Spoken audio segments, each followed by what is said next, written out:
Good morning, folks. My name is Michael for Ford Truck Enthusiast, and today we're going to do a deep dive into the infotainment system and digital gauge cluster here on the Bronco Raptor. Now, this video is actually going to apply to any of the upper level Broncos that have the luxury trim, because as you're going to see in a minute, we've got the 12-inch Sync 4 screen, as well as the full digital gauge cluster. Now, everything in this video is obviously going to apply to the Bronco Raptor, including some buttons on the steering wheel, but not everything will apply to those other non-Raptor Broncos. Just an FYI, if you have a luxury Bronco or you're considering buying one, this video might help you just kind of understand the 10-speaker Bang & Olufsen sound system. It might help you just understand how to navigate the menus and what's available in Sync 4 and the digital gauge cluster. So coming into the Bronco, I've got the engine turned on already, so you don't have to wait for the screens to start up. But here, let's start with the seats. You've got your power adjustability here for the front row, up, down, tilting, lumbar. Very nice. As we talked about in the tour video, these are very similar to the seats that are in the F-150 Raptor 37 package, so blue with kind of an orange stitching. They're Recaros, so they've got some nice bolstering, but it's not terribly restrictive. The only thing that's a bit of a bummer is the fact that they are only heated. You got your heated steering wheel and your heated seats, but not ventilated as you do in the F-150 version of the Raptor, which is a really nice feature to have on hot days running out in the desert. Over here, you guys, we'll check out, you see you've got the 12-inch Sync 4 screen with wireless Android and Apple CarPlay. We've got CarPlay turned up right here. We'll get to that screen in just a second. Let's go through the other buttons here. You've got your shifter with a drive and a manual mode. Pull it down into manual mode and you get to use the paddle shifters up here. Here you've got your GOAT mode selection tool, which you just swivel this back and forth. This is the go over any terrain modes, and they're just different modes for different driving situations, as well as your gear selector. So your 2 high, 4 L, 4 high, and 4 auto, which kind of decides where the torque should go for you. And this is the 1-pedal drive assist. Up here, you got your sway bar disconnect, front locker, rear locker, trail turn assist, which is a really neat feature, traction control off, and your emergency hazards. You've got your auxiliaries up here for wiring and accessories. Down here, you've got your radio controls, your kind of more manual, old school radio controls, as well as your auto start stop button and your front camera. So you can turn that on, which is really nice. Good for parking. And here you got your HVAC control buttons. And what I really like about this system is that it's a dual climate control. You just kind of turn it on, set the temperature you want, and you let it go do its thing. But what's neat is that there's actually 3 different levels of fans. So you can set your auto temperature to have a loud fan or a quiet fan, or kind of in between. You toggle your fans up here. It's a really nice, intuitive, simple, tactile system. From the driver's position, let's go ahead and take a look at the steering wheel itself, followed by the digital gauge cluster out back here. Again, these buttons down here are going to be the Raptor specific buttons, but a lot of these will be available on other high-end Broncos and even regular Broncos. So basically, you got your radar cruise control settings over here. You set your speed, you set your following distance. You've got your lane keep assist over here, and you've got your volume buttons for the radio. Over here in that same position, you've got your different track modes. So if you can skip ahead in Pandora or skip to the next track on an album you're listening to, you got your phone button, you got your speak button, and here is going to be all the main menu buttons that you use to use your digital gauge cluster over here. This brings up the screen that you see now. These 3 bars brings up kind of all the different menus, and to go into a menu to kind of select something, you select OK, and that brings you off to the right. You can go up and down once you've already selected something, so you don't have to keep going back out, which you press by hitting this back arrow button here. Down here, you're going to get your Raptor exclusive buttons, and you're going to get a steering wheel setting, so you can set it up to be normal, comfort, and sport. And then when you're in Baja mode, which I'll show you in just a second, there's also a Baja steering mode as well. You've got your R button, or your My Mode button, which we'll get to in just a second. And you've got your suspension settings down here, so normal, sport, and off-roading.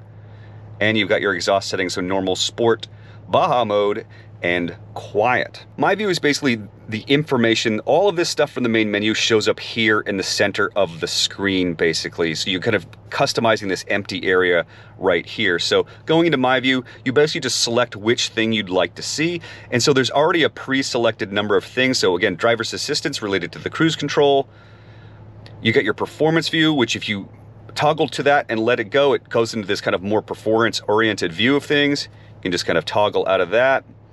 You get your trip meter, your Raptor status, which shows what modes you're in for your suspension and throttle mapping and one pedal driving and all sorts of different stuff like that. And then you can configure My View by adding other things that you'd like to see. So you can select things like tire pressure and seat belts and pitch and roll, off-road status, Raptor status, my gauges, measurements, power distribution, all of those kind of optional things. And so when you add these, that anytime you're in My View, you can just scroll through and pick which one that you want. All right, back up to the main menu. Other things are trip and fuel. You've got trip 1 and trip 2. You got seat belts, you got your auto start stop that you can go through. These are just kind of lets you know what's happening right now. And here's your Raptor information. Some of these things were available in My View. You can have your pitch and roll, the gauges. See, we've seen these before: tire pressure, pitch and roll, power distribution. So now navigation, phone and audio, those settings are basically things that are already on your Sync 4 screen, which we'll get to in just a second, and you can just put them here in the center and it'll help you with navigation or let you know what music is playing and so forth.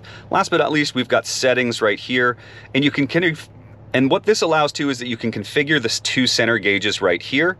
So you basically get to pick which 2 things show up, as well as swap them. So you can swap them back and forth depending on how you want them to go, and then you just select which thing that you know, engine oil temperature, air fuel ratio, air charge temperature, cylinder head temperature, inlet air temperature, transmission temperature, all those different kinds of things. You just pick 2 of those, they go in the center, and then you can swap and move them around, and then they end up over here in performance mode. So the last thing I want to show you guys here is just how the R mode button, how the My Mode button works. And basically you get to that by selecting and customizing. So the first thing you do is you select a driver's mode. So let's say you want a sporty driver's mode. Then you can go in and you can tune your suspension, your exhaust, and your steering to different things. So you like normal and quiet exhaust. And then let's say that's the perfect mode for you. You just press the R button and hold it down. And now those settings are confirmed so that anytime you go let's say you're in tow haul mode, you're like, oh man, I sure do want my mode. Just tap the R button twice and there it goes. You're now in R mode, which you can see on the gauge cluster there above the degrees. This is the 12-inch screen, very similar to what you're going to see in the F-150 once you get up to the XLT High or the Lariat level. 12 inches wide, Sync 4 wireless Android Auto and Apple CarPlay, which we're using right now. Very easy to navigate. There's a little menu system down here, which you see you get the audio, you've got your CarPlay features, navigation, apps, which is kind of tuned into your phone, so you have to find apps on your phone that will work with this system. You got vehicle settings and vehicle features. Over here is your secondary screen, so select from this list or you can kind of just scroll through them. It'll do something a little, you know, pitch road, trip status for fuel economy, navigation, audio, all that sort of stuff, your phone, zone lighting.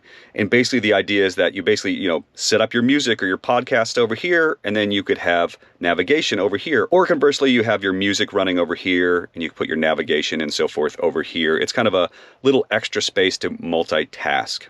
Audio, AM, FM, Sirius XM, your phone, Bluetooth audio. This is grayed out right now because we are using Apple CarPlay. Apple CarPlay, normal, just it's like using your own phone. You got your apps. Navigation. I do like the Ford system. I tend to stick with Apple and Google, but they've done a pretty nice job with this. It's fairly accurate. All right, so here is your apps. So here you would basically, you have to add sync enabled apps to your phone. So you figure out which apps have sync enabling and they would be able to kind of connect in here. This is different from Apple CarPlay. Well, I mean, technically it's running Apple CarPlay now, which is why the whole thing works. But basically you just need something sync enabled. Here you've got just general settings. You can adjust your sound system and do all that. Vehicle settings, all sorts of different things that you go through. So when you buy one of these new Sync 4 vehicles, you're just going to kind of want to go through all these to familiarize with this system, but it's nice and easy to navigate. Sometimes it's hard to find the exact thing that you want, but once you learn the layout, it's pretty nice. Wireless connectivity, valet mode. Sync 4 has over-the-air updates for the vehicle, which is a nice way. You don't have to go to the dealer for certain upgrades and updates. And then over here, you got some vehicle features, driver's assistance. So this is all your safety features: blind spot monitoring, rear camera, pre-collision assist, lane keeping, and adaptive cruise control, radar cruise control. So keep all these safety settings on. Zone lighting, towing settings, and then this is your digital owner's manual, again, over here in features. So pretty nice little setup. As you can see, it sometimes is slow when it's looking for things or when you need to search, but overall it's a nice upgrade over Sync 3 if you happen to have those. Last but not least, let's just do a quick little review of the sound system, playing music that I have licensed to use on video, which I will use here in a second. But basically, it's a 10-speaker sound system. I'm not sure where all the speakers are, to be honest with you, but basically because the doors can come off, there's no speakers in the doors like there are in many vehicles. So you're gonna see speakers up here in the front.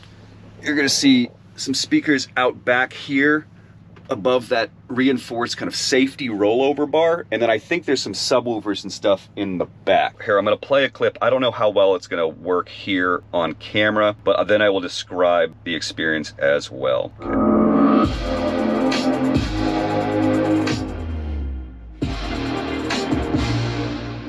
So to review the audio system itself, I am a bit of an audiophile. Before I was working here at Ford Truck Enthusiasts, which if you join up, get a t-shirt, very fun.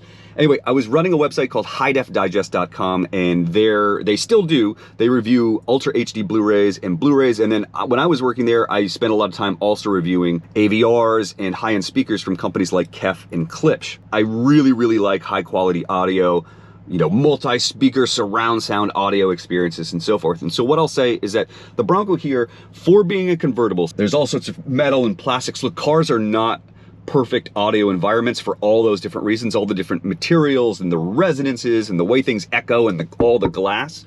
So not perfect for audio. And so what I'll say is that the B&O Unleashed system that's in the F-150s, the higher end trims, it's in the F-150 Raptor. You can get it in, you know, I think Lariat, King Ranch and above, or maybe just King Ranch and above. Anyway, I forget. But the B&O Unleashed system is really, really nice for a car system. It's got a nice full tone to it. And I know even audiophiles don't really love that system. They try to improve that as well. So all of that with a grain of salt to say that this is pretty good. This is like Mustang good. This is high-end Bronco good. It's gonna do the job. The highs and the mids are very clear. The bass, it thumps a little bit. There's a nice kind of bass. It moves air. But the quality of the bass is not clear, it's not creamy, it's not smooth. And so you've got that, you might have heard at the end of that clip, the kind of the way the bass rolled in and that heavy bass note, which sounds amazing in like big speakers or headphones, or like real on-ear headphones. It's just not a smooth, buttery bass note. And that, I would say, is kind of the downfall of this particular system. So good, not great. But certainly serviceable for when you've got the top off and the doors off and you want to listen to some tunes over the wind noise. You know, it does a pretty nice job. That is the tour of the inside of the Bronco Raptor with the luxury package. So the bigger 12-inch Sync 4 screen, the full digital gauge cluster, all the different buttons you can press. And so I hope this little video and the review of the stereo will help you decide if you want to get a Bronco with a luxe package or luxury package. Just know that when you get a Bronco, it's kind of like the Mustangs in that what you're really buying is the performance of the vehicle. No matter what trim level you get, you're getting the off-road capabilities, you're getting the wheels and tires, in this case, the amazing shocks, you're getting in this case, the high performance 3-liter engine. So it's performance first, ergonomics first, and luxury. I wouldn't necessarily call this a full luxury compared to something like a Lexus or an Audi or, you know, anything Japanese or European. It's kind of a cut down from the way that, you know, those companies do luxury, just in terms of fit, finish, and materials and so forth. This is really nice for a Bronco and it's really comfortable, but I wouldn't call it fancy, if that makes sense. So not to knock it, just to kind of put it in a place in kind of a hierarchy of fancy things. Anyway, that's it for this particular little tour. If you want to see the full reviews, we've done a walk around tour of the outside and inside and engine bay. We also did a full review on-road and off-road and things we dislike about the Bronco Raptor. Overall, it's a really cool truck. Thank you so much for watching. I hope you all are well and safe, and we will see you on the next video.